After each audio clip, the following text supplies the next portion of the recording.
하나님이 우리에게 주시는 말씀은 누가복음 8장 11절에서 15절까지의 말씀입니다. 누가복음 8장 11절에서 15절까지의 말씀 우리 함께 읽도록 하겠습니다. 이 비유는 이러하니라. 씨는 하나님의 말씀이요 길가에 있다는 것은 말씀을 들은 자니 이에 마귀가 가서 그들이 믿어 구원을 얻지 못하게 하려고 말씀을 그 마음에서 빼앗는 것이요 바위 위에 있다는 것은 말씀을 들을 때에 기쁨으로 받으나 뿌리가 없어 잠깐 믿다가 시련을 당할 때에 배반하는 자요 가시떨기에 떨어졌다는 것은 말씀을 들은 자이나 지내는 중 이생의 염려와 재물과 향락의 기운이 막혀 온전히 결실하지 못하는 자요 좋은 땅에 있다는 것은 착하고 좋은 마음으로 말씀을 듣고 지키어 인내로 결실하는 자니라. 아멘. 가을이 되면 나무의 잎사귀에서 형형색색의 아름다운 빛깔을 뽐내는 단풍이 맺히는 것을 봅니다. 그런데 단풍을 자세히 보면 신기한 모습을 발견할 수 있습니다. 그것은 바로 각 나무에 달려있는 잎사귀마다 가지가 어느 곳을 향해 뻗어 있는가에 따라 단풍에 물든 정도가 차이가 난다는 것입니다. 분명히 한 나무이지만 햇빛을 많이 받은 곳으로 뻗은 가지의 단풍은 새빨간 잎을 맺고 그늘진 곳에 뻗은 가지에는 아직 파란 잎이 달려있다는 것입니다. 똑같은 나무에서 똑같은 뿌리의 영향을 받아 같은 장소에서 같은 시간을 지냈지만 그 결과는 판이하게 다르다는 것입니다. 오늘 본문은 우리가 너무나 잘 아는 씨 뿌리는 비유입니다. 이 비유에 보면 씨와 씨 뿌리는 자와 네 종류의 땅이 나옵니다. 씨는 하나님의 말씀이며 씨 뿌리는 자는 하나님을 상징합니다. 그리고 네 종류의 땅, 길가, 바위 위, 가시떨기, 좋은 땅은 각기 복음을 대하는 사람들의 다양한 마음 상태를 상징합니다. 어떤 종류의 땅이 있었는지 12절부터 15절까지의 말씀을 다시 한번 읽어보도록 하겠습니다.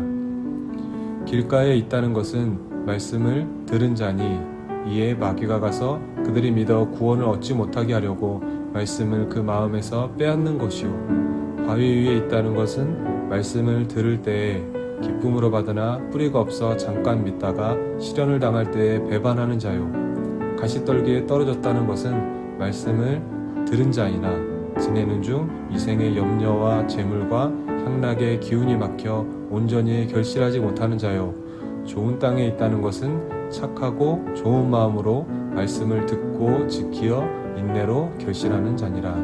아멘. 네 종류의 땅의 공통점은 뿌려진 복음의 말씀을 들었다 하는 것입니다. 그러나 확연한 차이점은 그 말씀에 대한 태도입니다. 앞선 길가, 바위 위, 그리고 가시떨기는 그 말씀을 듣긴 들었지만 여러 가지 상황과 환경에 의해 듣는 자리에서만 멈춰버리고 말았습니다. 더 이상 성장하지 못했던 것이죠. 그러나 좋은 땅은 하나님의 말씀을 듣고 그 이후 그 말씀을 지키기 위해 인내하며 살아갑니다. 포기하지 않습니다. 하나님의 말씀이 그 삶에서 열매를 맺어지는 그 순간까지 믿음으로 그 말씀을 붙들고 살아갑니다. 또 한 가지 중요한 차이점은 어떤 마음으로 하나님의 말씀을 받았느냐는 것입니다. 결실하는 자의 마음은 좋은 마음이었습니다. 하나님의 말씀이라면 아멘으로 받았다라는 것입니다. 내 생각과 내 경험과 내 가치와 내 방법과 내 감정과 다르다 할지라도 하나님의 말씀이라면 아멘으로 받아 순종의 삶을 살아갔다는 것입니다. 그런데 우리가 이 비유를 보면서 주목할 것은 땅의 종류와 관계없이 씨를 뿌리는 자나 그 씨 자체는 항상 동일하다는 사실입니다. 즉 말씀은 동일한 하나님의 말씀이며 그 뿌리는 자도 동일한 한 사람인 것입니다.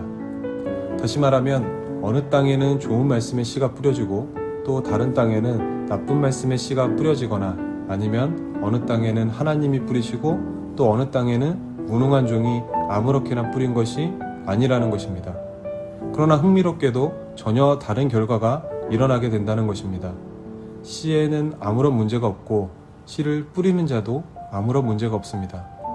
그렇다면 그 씨가 뿌려진 땅에 따라 전혀 다른 결과가 일어나게 된다는 것입니다. 마치 같은 시간 같은 자리 같은 나무의 뿌리에서 영양분을 받아 올리지만 그 가지가 어느 곳을 향해 뻗어 있느냐에 따라 잎사귀의 색깔이 전혀 다르게 보이는 것과 같은 원리인 것입니다. 이 확연한 차이에 대해 잘 보여주는 교회가 있습니다. 그 교회의 이름은 바로 데살로니가 교회입니다. 마지막으로 데살로니가 교회 성도들의 모습은 어떠했는지 한번 보도록 하겠습니다. 데살로니가 전서 2장 13절의 말씀입니다.